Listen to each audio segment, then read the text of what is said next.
morning, Plateau, and thank you for being part of another day of conversation on Good Morning Plateau. We're glad that you are out there listening to us. I'm sure you would get to pick one or two things through this conversation. As always, we would be with you from now until 10 o'clock at half way into the program. That's at 9:30.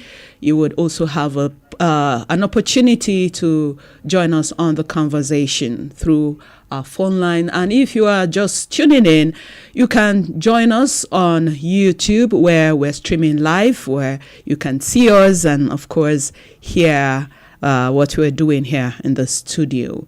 I am Inga Samuel. I'll take you through this conversation today. Remember, Tuesday's edition is sponsored by the Nigeria Medical Association Plateau State Branch. And this morning, as always, I'm honored to have the PRO, Dr. Ayuba Namang Jehu. He's here with us in the studio. Good morning, Doctor. Good morning. It's good to have you as always. Thank you. Nice And Dr. Ayuba Namang Jehu is a resident doctor from the Department of Anatomic Pathology and Forensic Medicine with the Jos University Teaching Hospital. And like I said, he is the Public Relations Officer of NME. With Dr. Ayuba Jehu is Dr. Evelyn Ayuba. She is a resident doctor with the Department of Family Medicine, Jos University Teaching Hospital. Good morning, Dr. Evelyn. Good morning, Ma. And it's good to have you. It's your first time, but it's okay. We're going to land well. So this conversation will be as exciting as always. So we would be looking at something that has been trending in the past 2 weeks. 2 weeks ago or thereabouts, we had heard the news of Ifunanya dying of a snake bite. From that moment up till now, people have been talking, and we know that the public needs to know all about snake bites. We are creating general awareness about snake bites, and then, of course, we would look at prevention, first aid, treatment. How do we manage someone who is bitten by a snake? The challenges. Are the treatment available? Yes, Plateau State has been talking about it. We have been creating awareness that Plateau State has the venom. Is it the venom now? Yeah, the anti-snake venom. Anti-snake venom in all general hospitals. So that's the good news we're starting with this morning. So we would begin by, let's begin to know. I'll talk to Dr. Evelyn now. What's a snake bite? Is it like a bite with a snake with teeth biting, like we imagine, or is it using something to strike? Thank you, Ma, for the question. Snake bite is an injury from snake bite itself. This used to bite an individual, and usually it causes a puncture wound to the individual. And in the process, the snake may release its own toxin into the individual. So that can cause envenomation to the individual. So in a nutshell, snake bite is an injury caused by the bite from a snake, resulting in a punctured wound to the individual at that bite site, and may result to envenomation.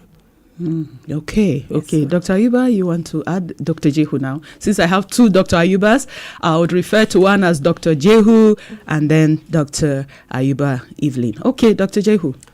Okay. Thank you very much for having me once again. Good morning, our listeners. I think she said it in the most simplest form. Bite, snake bite is literally bite, yes. Like dog biting you and all of that. Snake too bites, and then they create a puncture wound from the fangs, and sometimes inject venom into the patient. Now, the fear is not from the bite itself, but the venom that may be introduced into the patient's body. So A bite. It's a literal But then bite. it may have a sequelae that could.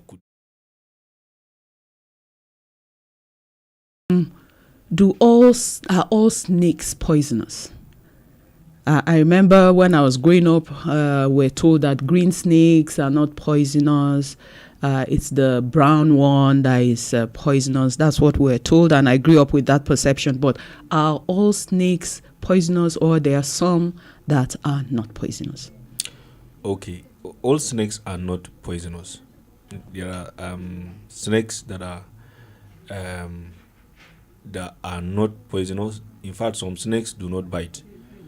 I give you an instance. A python, for instance, is a species of snake that it does not even have fangs in the first place to start with which it bites. So this species of snakes swallow their prey because they are animals of prey. Okay, so they swallow their prey whole without chewing, without biting, without But when it gets to to its tummy, it has very strong digestive enzymes that would end up digesting whatever it is, including the bones. So yes, these snakes do not bite. But then there are snakes that bite. Okay, and then there are so many species of snakes, and maybe for epidemiological purposes, I would just say that in Plateau, for instance, coming towards central and northern part of Plateau, we have more of non-venomous snakes. Okay, you would see more of the pythons, and of course most of them are smaller sizes of pythons. There are big pythons that could swallow even a human being, but of course we don't get to see these ones commonly in this part of the world. The world. However, if you go down Plateau, down south towards Lantang, Shendam, and the other parts of southern Plateau, you get to see a different species of snakes that are now venomous. These snakes do not swallow their prey; they bite and inject their venom into the prey while they watch carefully as the prey dies, and then they apprehend it and eventually eat. Of course, they bite again as a form of defense. Supposing the snake sees you as a threat, of course it fights you by biting so that you stay away from it and all of that. So snakes are not all venomous. Some are venomous, some are not, and then they are distributed geographically, according to species. Now, suffice it to say that for the fact that there are more of non-venomous snakes in central and northern Plateau, it does not mean that you will not find one or two of the venomous ones. Okay, same applies to every other region. Then there are other regions where there are so many species altogether.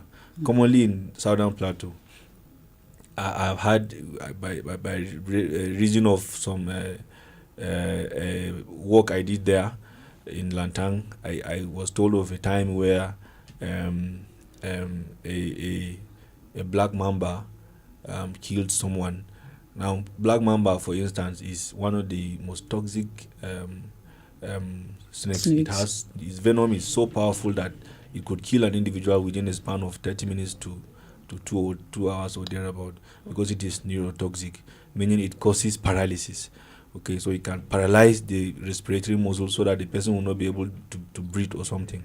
Okay, now, but suffice it to say again that predominantly in southern Plateau you see carpet vipers. They are vipers. They are also venomous, but of course, like I mentioned earlier, we have had a case of a mamba.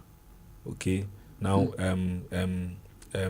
vipers are predominantly hematotoxic, meaning the toxin or the venom attacks the blood specifically. Okay, so now snakes are not all venomous.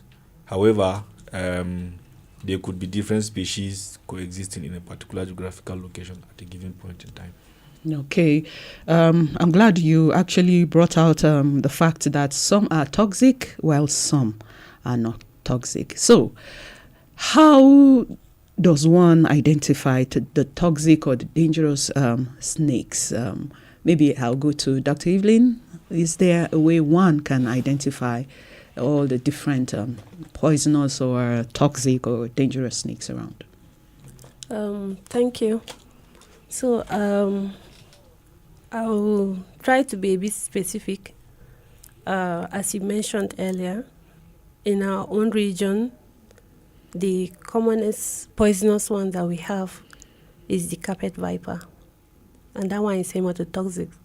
It has, by its look, it has this brownish mixed design that almost look like a designer brown carpet like that. It's very common. I was just coming from Zanko there for a walk, and I can tell you, like, almost all of the cases we see is the carpet viper there. So you can easily identify it. They call it kububu in Hausa. You can Google it, you'll see it. They also call it carpet viper, and they also call it kasa. Looks like the sand. Yes. So, but also occasionally, my 6 weeks there, I've not seen a bite due to cobra. Cobra is one of the, and the black mamba. They are the neurotoxins that we have in our own region. They look black. Like the black mamba, you see the black attached to the name, they look black. And so, but the ones we see commonly there is the carpet viper. You can Google it for identification. Yes, it's good to see and identify. So, these ones, they are neurotoxic. They cause bleeding in the individual. So, the public need to identify it. Most people maybe have never met snakes. They've not seen one before. So, but it's good to check. Maybe Google and check and see the image for identification. So commonly that's what we have. But there are other features that will help you identify a venomous and a non-venomous one. Like the size of the head, then the tail, the shape of the tail, the scale that the tail has. So for most of these venomous ones, they have a fang that they use to bite and they release the toxins.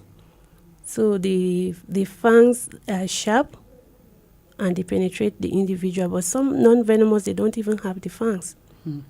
Then the shape of the scales that are on the tail, you see them, they look paired too. So there are some features like that that can help you identify. I think you will need some details. You need to see and identify. Yes. I think this one would be better demonstrated on TV. Yes, Okay, Dr. Ayuba. Yes, let's hear. Is there more to look out for in a toxic snake? For me, I would say the more to look out for is just to kill the snake if you can and take it to the hospital. So the attending physician identifies it better. You know, the public out there may not be trained on what is what and which is which. But then, for your own part, that's for our listeners out there. If you're able to kill it, please just kill it and put it in a bag and bring it to the hospital. Now, it's at the hospital that, because the physicians attending to you are now trained to identify what species of snake it is, and then they will do that appropriately. But like she mentioned, yes, the features she mentioned, yeah. So the black and the brown, or the sandy-looking ones, yes, are possibly the dangerous ones. Yes, yes. Okay, and the green ones, and then of course those that have fangs are the dangerous ones. The green ones, you know, the thing is, well, in as much as the color can guide us, but the color is not all inclusive, because even on the farm, okay, so but even on the farm, you don't just see them in bare spaces. They hide themselves in grasses, you know, or in tubers of yam. I've had a case like that where the guy went to, you know, he has harvested his tubers of yam. He went to, you know, load it in his vehicle. Suddenly, he just got bitten by a snake there. So tubers of yam in bushes around, even in the houses, you know, some small corners where you hide some dirty stuff, you know, snakes find those places. Even in shoes. We've had cases of shoes. While I was a child, I've had a case of a neighbor of mine who hung his jacket. You know, he used to use the jacket during the rainy season. He now hung the jacket after the harvest season. Next season, he just took the jacket and put it on, and then lo and behold, there was a snake in the pocket. So you can see they go to places where there's little activity, where they can have some quiet. They now hide themselves there. If by chance you go there and mistakenly you provoke them, they just go ahead to bite. Okay, they could also be seen in houses under the bed. Okay, they could be seen in ceilings. I've seen one on ceiling fan. You know, they could even exist in toilets. They could hide themselves in toilets, toilet seats. And that's why it's necessary from time to time. We do some Fumigation, some environmental hygiene measures and all of that. They are hidden. They would get to find them out and take them out to the spaces. So basically, snakes are found in quiet places where there's rubble, where there's dirt, where there's things that would hide them away from people's eyes and all of that. That's where you would see them commonly. Okay, and is there any particular season for? Okay, yes, that's the second part of the question. Yeah. Well, snakes could be found all year round, but there are times when snake bites are recorded more. Now, 2 peak seasons. One is the early planting season, that's spanning from the heat season now that we're going into, from March now to June, July. Okay, this is usually the early farming season. We get to record more cases. And then during harvest time. Okay, now the early planting season, because for instance now in March, April, we have people sleeping outside, because of heat.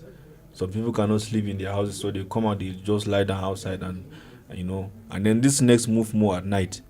Okay, when people are asleep. Yeah, when the place is quiet, since they like quiet places. Yes. Yeah. So imagine you just wake up at night while lying down on the floor, and then you just step on it. Of course, it bites you, and then because even the snakes also experience the heat, so they come out during that time. And then remember again that this same time happens to be the time that rodents, rats, and the rest of them come back to the houses, because harvest have been done long. Whatever is there for them, the grains that is there for them to eat is no longer there, so they follow the grains to the houses.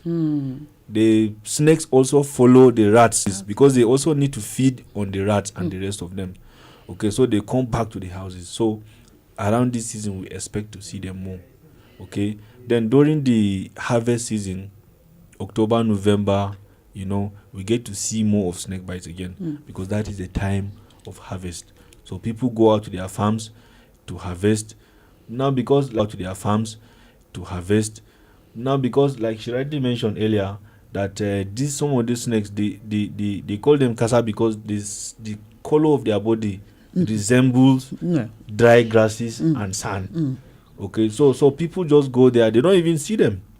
Okay, but they are there, because that time of harvest, rodents are also in the bush looking for grains from the harvest, the planted seed and whatever it is. So snakes are also there with them, because the snakes do not eat the grains, but they eat the rodents that eat the grain. Okay, so they are found there, and in the process of harvesting, people now either provoke them or step on them or something, and then they bite. So peak seasons, early planting season or the heat season, and then the times of harvest, or even times where farmers are clearing the farms. Yes, times where farmers. That falls under the early planting season. Yes. Okay. And I know you talked about snakes loving quiet places, and the city has become a little too busy for them. So we hardly see them around. But of course, they have hideouts where they look for or get their quietness. What preventive measures can people take to avoid snake bites, especially in the rural areas? You've mentioned the central zone, the southern zone, where they are battling with snakes over there. So what are the preventive measures to take to avoid snake bites? Okay, there's so much to do to prevent snake bites. The number one, I would say, is ensure environmental sanitation. Okay, it is important to clear the bushes around. It is important to not accumulate trash within the house. Okay, it's important to not just lump your clothes or your shoes. It's important to organize everything. Okay, Now, it is also important to know that during this heat season, a lot of creepy insects are all over the place. Not just snakes, even scorpions and the rest of them. So close your doors. Always close your doors. Once, some people will just leave the door open. Some Because of the heat. Because of the heat. They want to get ventilation. Some would even sleep with the door open. Please don't do that. As much as you can, keep your place, your space closed. Okay? Clear the bushes around, burn the grasses. If you have trash, you burn it appropriately or you dispose it appropriately. You don't create the environment that they want. If you create the environment they want, they'll inhabit the environment and stay there now. Okay, that is one. Secondly, if you are going out at night, two things. One, wear protective clothing. Okay? Wear a cover shoe, put on long trousers, whatever it is that you're going to use. Okay, then secondly, please use torchlight. Don't just go out into the dark. Most of the cases of snake bite I saw while in Zamko happened at night, actually. Okay? Somebody just comes out to pee. And remember that your eyes are even sleepy at that moment. You may not even be able to see. But when you have a torchlight, you shine. You get to see. So that you don't step on them. Most times, snake bites that leads to envenomation are due to provocation. You may not provoke the snake intentionally, but if you match it, it's self-defense. You step on it, it's self-defense. It's going to fight you. It's going to strike you. Okay, so it's important for people to realize this, so that when you go out at night, you have a torchlight with you. You wear protective clothing.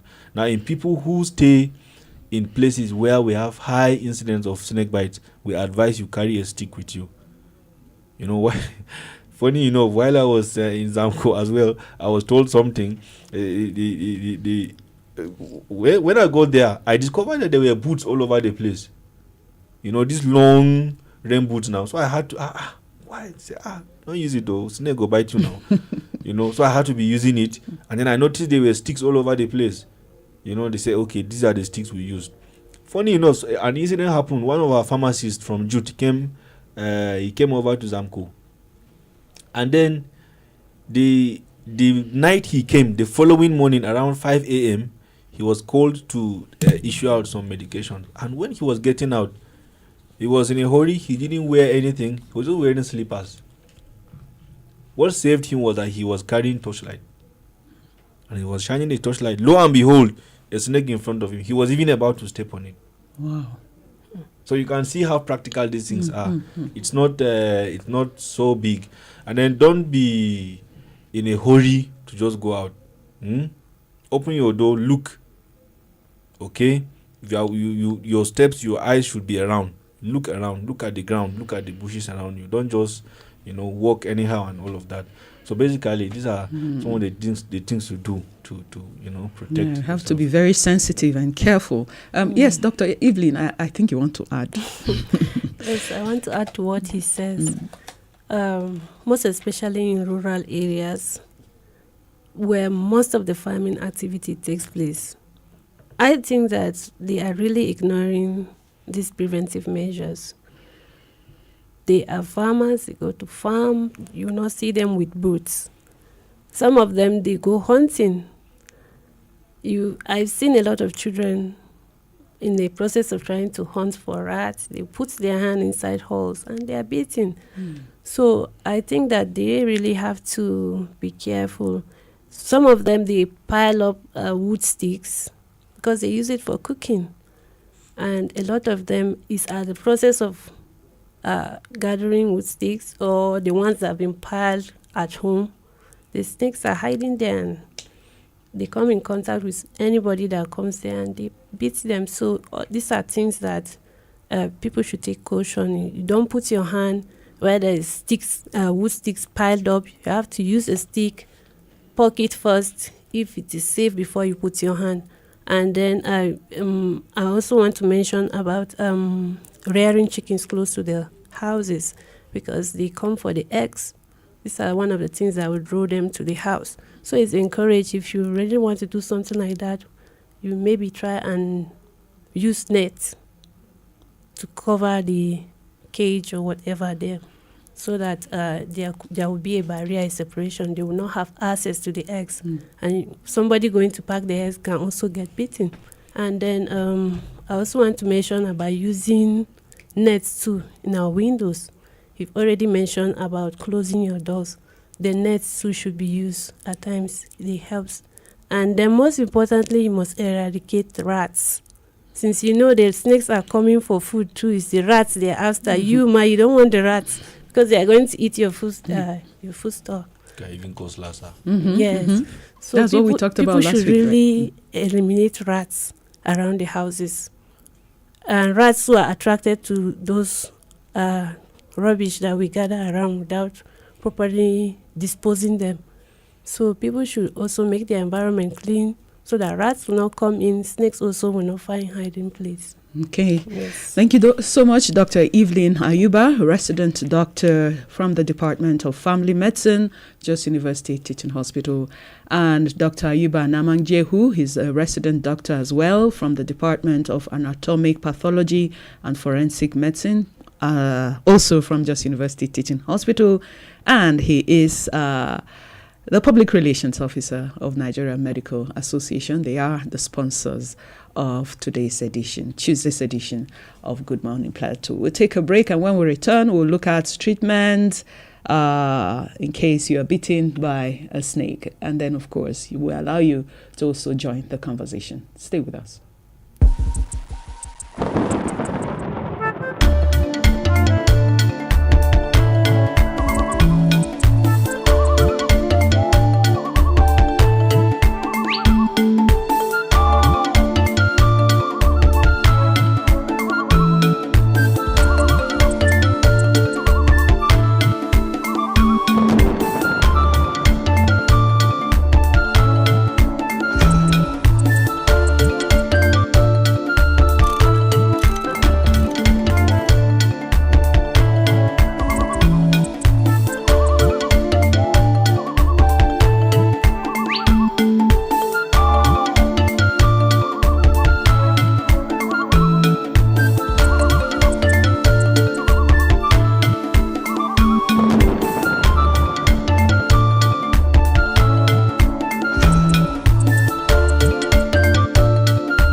Welcome back to Good Morning Plateau, Tuesday's edition, sponsored by the Nigeria Medical Association Plateau State Branch. And with me in the studio this morning is Dr. Ayuba Jehu. He's a resident doctor from the Department of Anatomic Pathology and Forensic Medicine from Jos University Teaching Hospital. With him in the studio is Dr. Evelyn Ayuba. She is a resident doctor from the Department of Family Medicine, Jos University Teaching Hospital. This morning, we have talked a lot about snake bites and prevention, treatment. Okay, now we are about to look at the treatment. You've done all you can, and unfortunately, you get bitten by a snake. What are the immediate treatment available or the first aid? Okay, yes. If you are bitten, unfortunately, you're bitten by a snake bite, the simple first aid that you need is simple. First of all, you need to calm down. Or if there is somebody that is there close to you, can help you calm down, then take you to a place of safety. If the snake is still alive, at least can try to catch the snake or kill the snake is very important. So let the environment be free of danger of snake. And why is it important for the snake to be killed? You said it's important. I know. Yes, for identification. Okay. And then to avoid harming another person again. Okay. So if there are people that can catch the snake, whether dead or alive, it's important. Okay. If it is caught, it cannot further harm any other person again. And then if it is dead, fine, we can identify and know whether it's poisonous or not and see the right treatment for it. So the next thing to do is to, after trying to make the person calm, because anxiety can make some people panic, some people can even faint. So it's important for the person to try to calm down. Then the person should get help. If you're beating on the limb, the first aid that is required is to rest the limb. That means the person should not walk. You should not ride a bicycle. You're supposed to allow your leg to rest. And that is important. We discourage people from applying anything on the site where the person is beaten. Don't apply any black stone or any herbal medication or use water like you were saying. We don't encourage that. We also don't want people to use razor and cut it. We also discourage people from using their mouth to suck the poison out. So all those ones are not important and they are not of any benefit. Rather, they can even cause more harm. So another common thing that people do is to tie the limb with the rope, thinking that they are stopping the poison from moving around the body. So we discourage people completely from doing that. That is very, very harmful. It causes more harm than the benefit you think is going to do to the person. So what is encouraged is rest the limb. And just like somebody that had fracture of a limb, maybe somebody break his bone, the bone of his leg, and then usually they ask the person to straighten the limb and maybe use a bandage around the limb, just allow the limb to rest. That's what is encouraged. Okay. So we call it splinting. You can splint the limb, allow the person to rest, then the person should immediately be carried to the hospital. Immediately. So you can get a car, carry the person to the car to the hospital. Even if you don't have car, if it is a bicycle, will not be the one riding. Whatever thing, you can carry the person. 2 people can carry the person to the hospital too. That's if you're in a rural area that you don't have car around or anything. Whatever that is possible, you can take the person to the hospital. So what it's also important to observe if there's any changes, the person is manifesting any symptoms, pay attention and observe. Especially for snakes that are neurotoxins, they release neurotoxicity. So you can begin to see some manifestation as if the person's eye is becoming weak, as if he's becoming drowsy, he wants to sleep. So these are signs that you should be able to pick. Or if the person started developing difficulty in breathing, whatever it is that you observe, it's very important as you're transporting the person to the hospital, you observe that. So that's basically what is encouraged, and it has been very useful. Don't waste time trying to take the person to a traditional herbalist or trying to go home or whatever. The best place to take the person is to the hospital. And like I said, avoid applying anything, avoid any other thing. Once you take the person to the hospital, the right thing will be done. That's why we said it is a medical emergency. So that's in little I have to say. Okay. Dr. Jehu, I know that during the period of Ifeanyi's death, one thing that kept trending was the fact that when you're bitten by a snake, you shouldn't move. And how do you get to the hospital if you don't move? Okay, Dr. Jehuna. Okay, well, my colleague here has mentioned that the aim is not to stop the individual from moving at all, but the aim is to immobilize, to reduce movement as much as possible.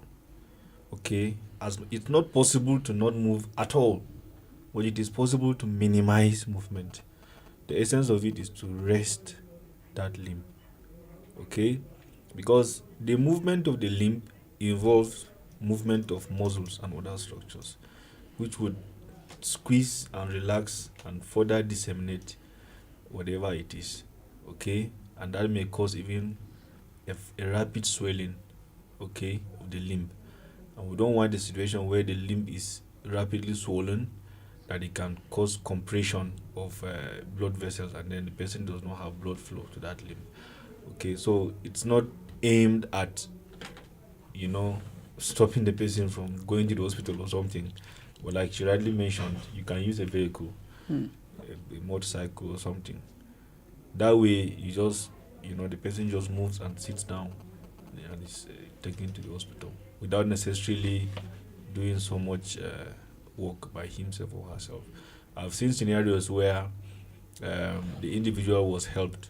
One person held him from the shoulder on this side, the other held from this side, and the affected limb was up while he used the other limb to be stepping, and eventually he got to the hospital. So that's one way. So the aim of it is to reduce movement as much as possible, pending when medical attention will be given. Okay. All right, we would begin to hear from our listener this morning. Let's hear their thoughts on the number 0812-588-6048. I know the phone line has been buzzing. Hello, good morning. Hello. Good morning. Good morning, Inga and the guests there. Good morning. It's Radio Mama. I don't know. We're calling from Rantia. Radio Mama, thank you for joining us as always. Yeah, so, yesterday we went for pensioner screening. So when we got there now, it was early. I left here by around 8. When I got there, actually, having pleasantries with people, greetings. Somebody I've never met before. He heard my voice and said, "You're Radio Mama, right?" I said, "Yes." He said, "What's going to happen? Please, let us push for this idea. One day you'll be a pensioner. Let them start having a way of doing it virtually for us." We almost collapsed, so it wasn't funny at all. Honestly, that's by the way. Okay. Then the doctors here, yes, I thank God you made a distinction. If all my mind was, husband and wife or relation has come here. So, no matter what it is, the important thing is that they are coming to education. And no matter how often we talk about this sex or bite and what have you, it cannot be overemphasized. Just like what they said, everything they said is correct. Like when we moved into this federal locus, around the, some section of the federal locus was not all that developed. So we were the ones that moved into that section in that time. When we had the crisis, we had to move from the town. So the place we moved into, that main street, what they call Main Street, it was quiet, kind of. Many houses were not there. My house, it was only one house that was close to mine, then the opposite, and that's all. The others, no house, bushes and all that. So then when we finished building and all that, I now kept eggs. It's part of the house, back on it, but I hadn't built a protector, kind of there with walls. So I used to put egg there. There's a crate of egg there. That is there, no, not that. I can't afford to buy a crate of egg now. Let me just tell the truth. So now I put the egg there. I used to put pots there and other things, deep freezer. So one day I came to the place to put a pot, there, one of the shelves. I saw egg broken. Then I came back to the house. When children came back from school and all whatnot, even the house, I asked him, I said, "Why do people go and break egg there and then leave the shell there? What is it? You people should have thrown the shell away now." They said, the mom didn't touch any egg. That I wasn't knowledgeable about all these things now. And then my mind didn't go to any snake. So another day, 2 days later, another egg was broken. I said, "What's happening?" I started scolding them. I said, "What rubbish is this? You people should bring the egg now out. What is it? What is wrong with it?" So one night, I now went. Luckily, there was light, and I switched on the light. I now looked at the snake. He came and stayed quietly near that egg. I stayed there, called himself there. Then I now ran back. I said, "Hey, snake has come here." You couldn't do anything about that snake that night. I'm telling you, he was scared. So I just shut the kitchen and locked the kitchen door. And then the next day, it moved out. It was always coming and going. That's what I think was happening. It moved out. So I had to now go call the carpenters, everybody who could, all these welder people and whatever. I also had to go and buy and then do the gauze for me there, But even with the gauze, I'm afraid of keeping eggs there. I don't put the eggs there. I leave all the things there. So what they're saying is really true. That's the problem with it. And then I don't think one has to be looking for whether it's poisonous or not. I think even if we want the snake to be taken to the hospital, let the person be taken to the hospital first, and the people there can kill the snake if it's possible. Then what I want to ask also is the doctor says that is it that the treatment will not go on except you see the snake or know the type of snake? Can't antivenom be given to somebody whether the snake is poisonous or not to save lives in the first instance? That is one. Another question I want to ask there is that this provocation they used to talk about, you mentioned if you step on it or whatnot. So sometimes it wants to spit. Then if it spits on somebody's eyes, will the person become automatically blind? Can there be a solution to that? And I discovered that cats, they don't really see eye to eye with cats, because then I had cats then. Then the cats used to kill them, kill the snakes and hold them in their mouth and all that and be moving around, So I don't know, are they also harmful to cats? So these are my questions. All the same, let's not give a Nigeria Gadima. Thank you. Thank you, Ada. We appreciate your contribution as always. 0812-588-6048 is the number to call. Hello, good morning. Good morning, Abu Presenter. Good morning. And the guest in the studio, Musa Kekalo, calling you from Angorogo. Go ahead. Thank you for joining us. Thank you. You see, as far as you're talking about all these red bites and all these things, most of all these things that happen in the rural area. Is it not time that we declare emergency on the snake bite? Is it not possible for government to say anybody who has hand in catching snake or doing any other thing, because we have been seeing people who have been catching them live and all these things. Can't we go hunting them so that we can reduce them to the nearest minimum? And you as a doctor, in terms of knowledge, have you been trained how to go in field work to catch the snake, to come and verify the kind of stuff? Can you be able to go on field work and catch the snake so that you can reduce the number? And this native way of curing it, we should not neglect it. There are so many things that have been happening there. Is it not possible we open the door open and invite anyone who has something to offer so that we can nail this thing on ground? Because the snake venom now, let's say the Plateau State government has gotten it and is saying it's free. Both in the rural area and all these things. We talk about the refrigerator, keeping them cool. When you have no light and all these things, how can that be possible in the rural area? Thank you. Okay. We got you. Thank you. And our doctors are taking notes and they will respond to your issues. Hello, good morning. Hey, good morning. Thank you for joining us. Well done. Good morning, our guests in the studio. Good morning. Thank you. Most especially, this awareness is about we are living in some rural areas. I am Emeka calling you from Bakinko Jebarkin Ladi. Okay, Emeka, go ahead. Yes. About this, those snakes that are there in the rural area, many. Among those snakes, which one among them is a dangerous one? That is my question. Okay. I hope you are getting me. Yes, thank you, Emeka. I think you joined us late. I think they talked about that. Thank you, Emeka. We appreciate. Actually, Emeka, they talked about that. So I'm sure you joined us a little late. You would have learned that, but I'm sure they would talk about that briefly before we go. Okay. Hello. Good morning. Hello. Good morning. Thank you for joining us. Ms. Inga, good morning. Our guest in the house, good morning. Mr. Chris Daniel Tad calling. Good morning, Chris.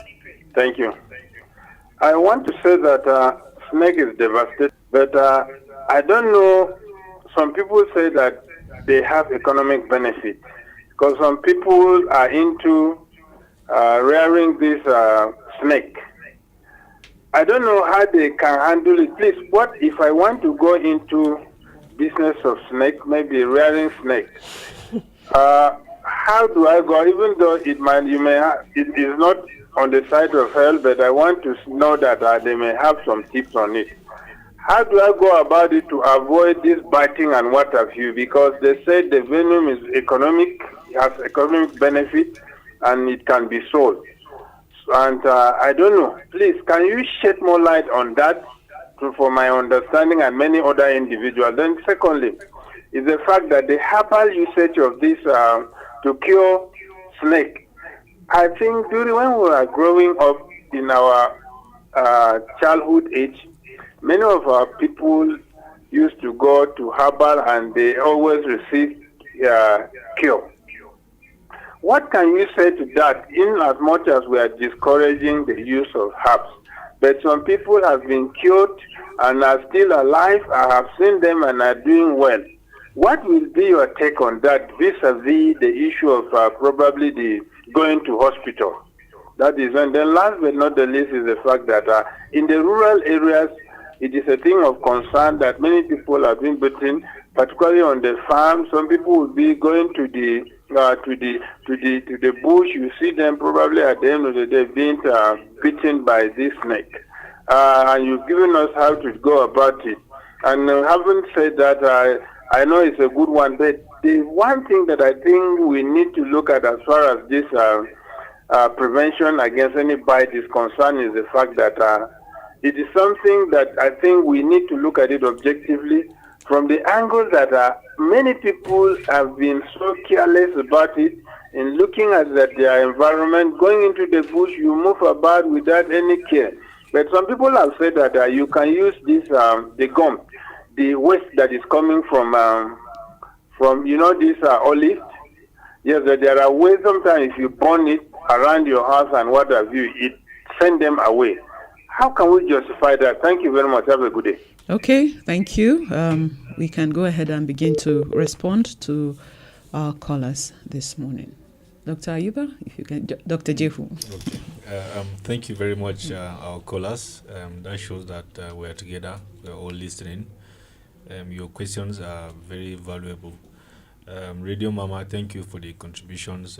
Your question is it that the snake must be brought to the hospital before treatment is commenced? The answer is no. There are cases where the person is bitten by the snake, but then the snake is not killed. Okay, but then there are some tests, some basic tests we can carry out to know if there is envenomation, in which case we would give the anti-snake venom. So, but advisably, if the snake can be killed or even caught alive, it should be brought to the hospital. There are so many types of anti-snake venom. Okay, and then there are some that are directed towards just a species. Some are directed towards multiple species. So having the type of snake would guide. Okay, supposing it's even a non-venomous snake, which of course we know they do not bite usually, we would want to, of course, delay commencement of anti-snake venom and watch out for abnormalities first. Of course, take note that this anti-snake venom is quite expensive, although I'm aware that government has put in efforts to subsidize and make it available for people, mostly free. And the other question is about provocation. Now, yes, sometimes these snakes bite because they have been provoked, okay, and that's why there's a concept of dry bite and wet bite. A snake that bites an individual, a dry bite, it simply bites the person without injecting the venom. So that is called dry bite. Okay, so the other bite is a wet bite where it injects the venom. So it's if you provoke the snake, you match it or something, or you step on it, chances are that it is going to inject that venom in your body. And take note that injecting the venom in the person's body is entirely intentional. It's a voluntary act. A snake can bite an individual without injecting the venom, and then it can bite and then inject the venom. So most times when you provoke, okay, yes, it bites you and then it injects the venom. okay, whether or not the snake spits on the person's eye and the person's become blind. Well, I don't have much to say about this because of most of the cases of snake bites I've seen, I've not seen one in which the snake spits on the person's eyes. And I don't think it's commonly, even in the books, I'm not sure I've seen it somewhere. I think